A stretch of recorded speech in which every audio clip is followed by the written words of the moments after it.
Kita mau jaga hati, harus jaga dengan iman. Iman kita harus lebih besar daripada ketakutan kita. Kita harus jaga hati dengan iman. Punya rasa takut itu normal, karena kita adalah manusia.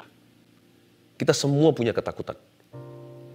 Nggak perlu kita sangkali, oh nggak boleh takut, nggak boleh takut. Enggak. Mungkin kita punya rasa takut dengan hal-hal tertentu. Nggak tentu itu setan. Tapi, kalau kita punya rasa takut, jangan diam. Jangan tidak berbuat sesuatu. Kita biarkan aja rasa takut itu pelan-pelan jadi besar. Dari anjing kecil, papi, menjadi anjing yang raksasa. Jangan biarkan rasa takutmu menjadi penguasa dalam dirimu. Dimulai dengan takut biasa, menjadi takut yang paranoid atau berlebihan. Orang yang punya rasa takut, punya tanggung jawab untuk membangun iman. Kenapa saya baca Alkitab? Karena di dalam firman Tuhan, terletak iman. Saya baca firman Tuhan itu, iman saya dikuatkan. Kenapa saya berbahasa roh, berbahasa lidah? Bukan berarti saya lebih rohani dari Anda yang belum dapat karunia Pentakosta. Tapi karena saya mau membangun manusia rohani saya dengan cara yang supranatural, sebuah jalan yang Tuhan bukakan. 2000 tahun lalu, gereja mula-mula mendapatkan pencurahan Roh Kudus. Yesus tetap sama hari ini. Kenapa saya membangun iman saya? Supaya jangan sampai saya hidup menurut rasa takutku. Apakah saya punya rasa takut? Punya. Jangan kira orang-orang yang memimpin atau yang punya pengaruh, saya tidak berbicara tentang saya ini, saya bicara tentang siapapun di masyarakat ini, justru pohon itu semakin tinggi, hembusan anginnya semakin kencang. Semakin naik gunung yang lebih tinggi lagi, semakin sendirian. Tidak semua orang tahan. Tidak semua orang paru-parunya sekuat itu atau kakinya bisa mendaki gunung setinggi itu. We all have our fearsome moments. Tapi saya pelajari satu hal. Saya harus jaga hati saya dari roh takut. Caranya bukan dengan menghilangkan, melenyapkan, eradicate fear once and for all. Bukan melenyapkan, menghapus semua rasa takut dalam diriku. Tetapi menumbuhkan imanku. Imanku harus bertumbuh. Imanku harus lebih kuat daripada rasa takutku. Jaga hati itu bukan berarti hatinya kayak malaikat. Jaga hati itu berarti pilih apa yang Anda tumbuhkan. Jaga dengan iman. Sebab iman kita harus lebih besar dari rasa takut kita. 2. Jaga hati dengan apa? Dengan pengharapan. Pengharapan kita harus lebih besar daripada penyesalan kita. Jaga hati itu dengan pengharapan. Saya suka baca Alkitab, setiap kali saya buka Alkitab, saya dapat pengharapan yang baru. Jarang buka, jarang ada pengharapan. Sering buka, sering ada pengharapan. Tidak buka, tidak ada pengharapan. Karena manusia selalu merekam hal-hal yang buruk, apalagi dari masa lalu. Kalau kita menyesal sesuatu, kita pernah berbuat salah, atau mungkin hidup kita mengalami kecolongan sesuatu apa, ya udahlah. Apa yang sudah terjadi di belakang kita itu sebagai lesson, sebagai kuliah, biaya mata kuliah. Tapi kalau tidak diimbangi dengan sebuah pengharapan atau janji baru yang kita terima, atau janji lama yang diperbarui dalam hati, lama-lama kita ini bisa hilang visi. Karena itu saya suka sekali ketika saya berbahasa roh, hati saya itu melompat-lompat, tapi saya belum dapat substansinya, belum dapat esensinya. Ketika saya berbahasa lidah, roh saya itu jadi peka untuk terima pengharapan dari Allah. Ketika saya buka Alkitab, pengharapan itu menjadi jelas. Dalam kata-kata yang saya dapat pahami. Waktu saya berbahasa roh saya dipersiapkan. Ketika saya buka Alkitab, akal budi saya menangkap janji-janji Tuhan. Indah. Saya sering mencatat, saya tulis Tuhan berjanji gini, ayatnya di sini. Tuhan berjanji begitu, ayatnya di situ. Bahkan di agenda pribadi saya juga, yang harian, yang bulanan, yang sepanjang tahun. Saya punya itu semuanya. Saya tulis janji Tuhan tahun ini buat saya. Sehingga tahun ini saya selalu berjalan ke depan.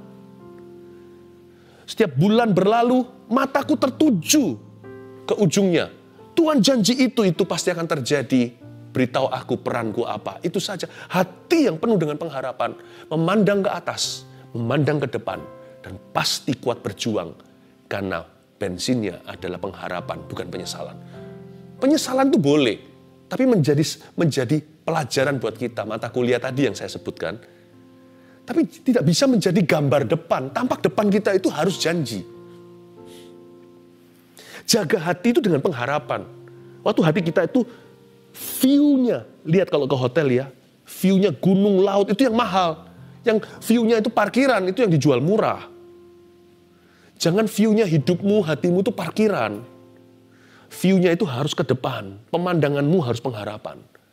Hati yang dijaga gini, gak gampang jatuh dalam dosa, I guarantee. Karena mau dosa dia mikir, sayang ngapain dibuang di sini. Ngapain aku dihentikan, ngapain aku sia-sia hari ini. Buat apa semua yang kuperjuangkan, pupus. Hanya begini.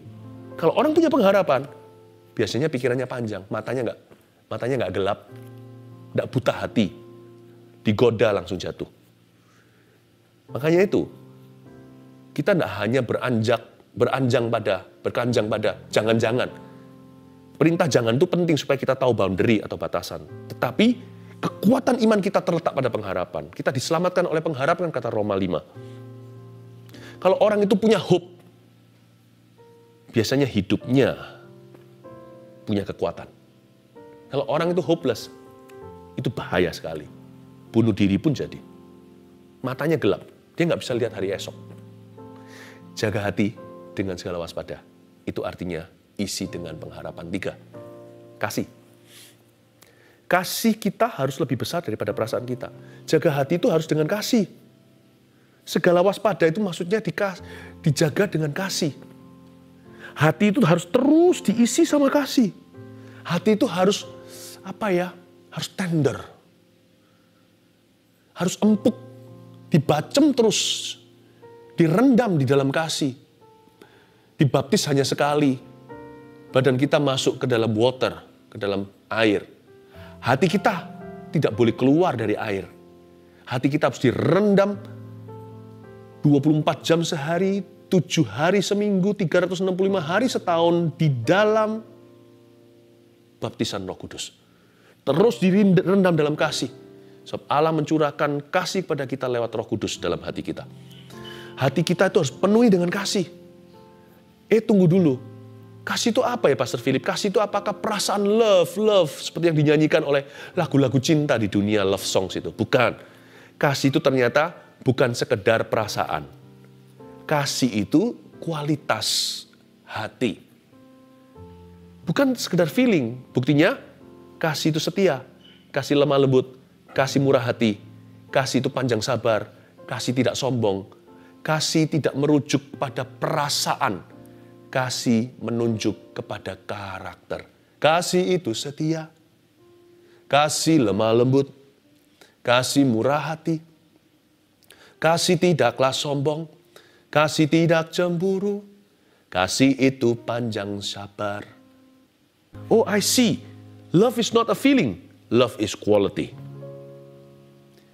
Hati kita harus diisi dengan kasih. Maksudnya begini, kalau kita melekat sama kasih Yesus, saya nggak suka sama orang ini. Nggak suka bukan berarti saya nggak bisa baik hati. Karena kasih itu kebaikan. Kasih itu baik hati, kasih itu murah hati. Musuhku datang minta minum, meskipun dia merugikan saya kasih dia minum, memberi bara api di kepalanya. Saya tidak mau membalas kejahatan dengan kejahatan. Karena kasih bukan perasaan. Kalau mau tanya perasaan manusia, pinginnya balas. Tapi kalau hati kita dibacem, direndam di dalam kasih Yesus, kualitas-kualitas yang disebut tadi, kasih itu setia, kasih lemah lembut, kasih murah hati. Kalau Anda menjaga itu, langkah kakimu pun akan dijaga daripada langkah-langkah berdosa. Anda pun tidak akan melakukan seenaknya semau gua. Kalau orang itu hidup dalam kasih, jalan hidupnya dituntun oleh Tuhan. Setiap keputusan akan melibatkan Tuhan Yesus di dalamnya. Karena dia tidak membiarkan perasaan mendikte dia. Tapi yang menuntun hidupnya adalah firman. Kasih itu setia, kasih lemah lembut, kasih murah hati, kasih tidak sombong, tidak cemburu, kasih itu panjang sabar. Jaga hatinya dengan kasih. Dan kalau Anda sudah mulai merasa kering, atau mulai hambar kasihnya, masuklah ke hadirat Allah. Kalau sudah dingin kasih, masuklah hadirat Tuhan. Tuhan akan mengisi dan menjaga hati kita supaya jangan sampai kita jadi orang yang kejam, jadi orang yang dingin, jadi orang yang tidak berperasaan. Jaga hatimu dengan segala kewaspadaan, dengan iman, pengharapan dan kasih. Dan yang terbesar adalah kasih.